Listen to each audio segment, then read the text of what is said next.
പ്രിയപ്പെട്ടവരെ, ഈ ലക്കമാഴ്ചവട്ടം ഡൽഹി മുഖ്യമന്ത്രി അരവിന്ദ് കെജ്രിവാളിൻ്റെ അറസ്റ്റ് ഉയർത്തുന്ന രാഷ്ട്രീയ സാഹചര്യത്തെക്കുറിച്ചാണ് പരിശോധിക്കണം എന്നുദ്ദേശിക്കുന്നത്. ആം ആദ്മി പാർട്ടി നേതാവും ഡൽഹി സംസ്ഥാന മുഖ്യമന്ത്രിയുമായ അരവിന്ദ് കെജ്രിവാളിനെ അറസ്റ്റ് ചെയ്ത് തുറുങ്കിലടച്ചത് നമ്മുടെ രാജ്യം എത്തിപ്പെട്ടിരിക്കുന്ന ഫാസിസ്റ്റ് അധികാര ഭീഷണിയെയാണ് കാണിക്കുന്നത്. 18ാം ലോക്സഭയിലേക്കുള്ള തെരഞ്ഞെടുപ്പ് പ്രഖ്യാപനം വന്ന ശേഷവും എൻഫോഴ്സ്മെൻറ്റ് ഡയറക്ടറേറ്റ് ഉൾപ്പെടെയുള്ള കേന്ദ്ര ഏജൻസികൾ BJPയുടെ രാഷ്ട്രീയ ആയുധങ്ങളായി പ്രവർത്തിക്കുന്നു എന്നതാണ് ഇത് കാണിക്കുന്നത്. ഇലക്ട്രൽ ബോണ്ടിലൂടെ ആയിരക്കണക്കിന് കോടികൾ തട്ടിയെടുത്ത BJPയാണ് കള്ളക്കേസുകൾ കെട്ടിച്ചമച്ച് EDയെ ഉപയോഗിച്ച് രാഷ്ട്രീയ എതിരാളികളെ വേട്ടയാടിക്കൊണ്ടിരിക്കുന്നത്. ഇത്തരത്തിലുള്ള നീക്കങ്ങൾ ജനാധിപത്യ പ്രക്രിയയെ ഭയപ്പെടുന്ന RSS നയിക്കുന്ന കേന്ദ്ര സർക്കാരിൻ്റെ അങ്ങേയറ്റത്തെ ഭീരുത്വത്തെയാണ് കാണിക്കുന്നത്. ഇലക്ട്രൽ ബോണ്ട് ഉൾപ്പെടെ BJPക്ക് സുപ്രീം കോടതിയിൽ നിന്ന് കിട്ടിക്കൊണ്ടിരിക്കുന്ന തുടർച്ചയായ തിരിച്ചടികളെ മറച്ചു വെക്കാൻ കൂടിയാണ് കെജ്രിവാളിൻ്റെ അറസ്റ്റ് എന്ന് കരുതേണ്ടിയിരിക്കുന്നു. പ്രതിപക്ഷത്തെ തുറുങ്കിലടച്ച് എതിർ ശബ്ദങ്ങളെ എല്ലാം ഇല്ലാതാക്കി തെരഞ്ഞെടുപ്പിൽ ഏത് വിധേനയും ജയിച്ച് കയറാമെന്നാണ് മോഡി ഗവൺമെൻറ്റും സംഘപരിവാരും കണക്കുകൂട്ടുന്നത്. കെജ്രിവാളിൻ്റെ അറസ്റ്റ് അത്തരം സൂചനകളാണ് നൽകുന്നത് എന്ന് നമുക്ക് കാണേണ്ടി വരും. സുപ്രീം കോടതി ഇലക്ട്രൽ ബോണ്ട് റദ്ദ് ചെയ്യുകയും SBI കൊണ്ട് പൂർണ്ണമായി ബോണ്ട് വാങ്ങിയവരുടെ വിവരങ്ങൾ ഇലക്ഷൻ കമ്മീഷന് നൽകണമെന്ന് SBIയോട് കർശനമായി നിർദ്ദേശിക്കുകയും ചെയ്തതിനെ തുടർന്ന് ഞെട്ടിപ്പിക്കുന്ന വിവരങ്ങളാണ് ഇപ്പോൾ പുറത്തു വന്നിരിക്കുന്നത്. സാന്റിയാഗോ മാർട്ടിനെ പോലെയുള്ളവരിൽ നിന്ന് ആയിരക്കണക്കിന് കോടി രൂപ വാങ്ങിയെടുത്തത് എൻഫോഴ്സ്മെൻറ്റ് ഡയറക്ടറേറ്റിനെ EDയെ ഉപയോഗപ്പെടുത്തിയാണ് എന്നത് ഇപ്പോൾ വ്യക്തമാകുന്നു. അതേ EDയെ ഉപയോഗിച്ചാണ് രാജ്യത്തെ പ്രതിപക്ഷ നേതാക്കളെ ഇപ്പോൾ വേട്ടയാടിക്കൊണ്ടിരിക്കുന്നത്. ഇപ്പോൾ കെജ്രിവാളിനെതിരായ കേസും അറസ്റ്റ് നടപടികളും എല്ലാം പരിശോധിച്ചാൽ ഇത് വളരെ കൃത്യമായി ഏതൊരാൾക്കും മനസ്സിലാവും.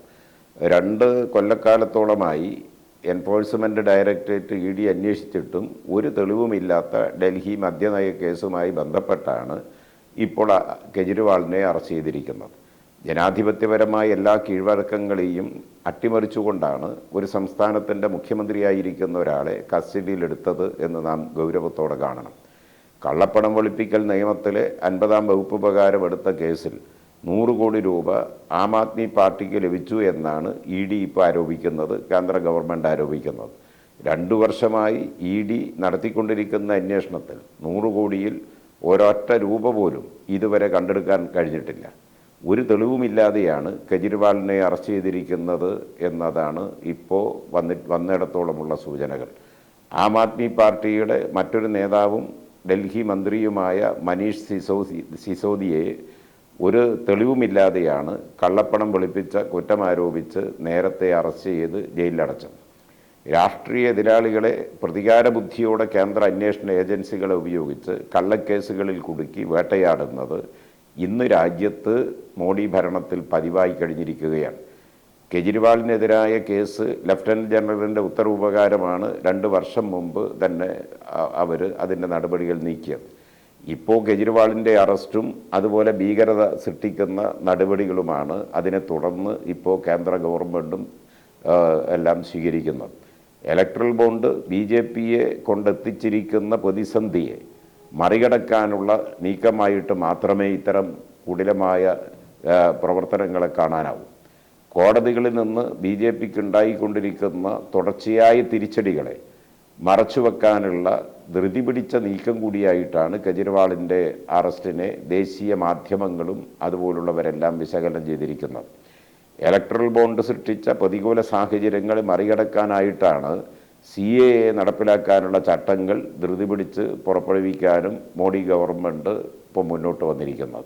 സുപ്രീം കോടതിയിൽ കേരള സംസ്ഥാനം ഉൾപ്പെടെ നൽകിയിരിക്കുന്ന 200-ലേറെ കേസുകൾ നിലനിൽക്കെയാണ് കേന്ദ്ര സർക്കാർ ഇപ്പോൾ ഈ CAA നടപ്പിലാക്കാനുള്ള വിജ്ഞാപനം ധൃതി പിടിച്ചിറക്കിയത്. ഭരണഘടനയുടെ അടിസ്ഥാന ദർശനങ്ങളെ തന്നെ നിഷേധിക്കുന്നതും പൗരത്വത്തെ സംബന്ധിച്ച മതനിരപേക്ഷ കാഴ്ചപ്പാടുകൾ പൂർണ്ണമായി തള്ളിക്കളയുന്നതുമായ CAA സുപ്രീം കോടതി പരിഗണിക്കുന്നതിന് മുമ്പ് നടപ്പിലാക്കാൻ ചട്ടങ്ങൾ ഇറക്കിയത് കോടതിയിൽ നിന്നുള്ള തിരിച്ചടികളെ ഭയന്നിട്ടാവാം. ഭരണഘടനയിലെ ആർട്ടിക്കിൾ 14, 21, 25 ഇവയെല്ലാം പൂർണ്ണമായി നിഷേധിക്കുന്നതും മതാധിഷ്ഠിതവുമായ ഒരു പൗരത്വ നിയമം നിയമപരമായി നിലനിൽക്കാൻ ഒരു സാധ്യതയുമില്ല.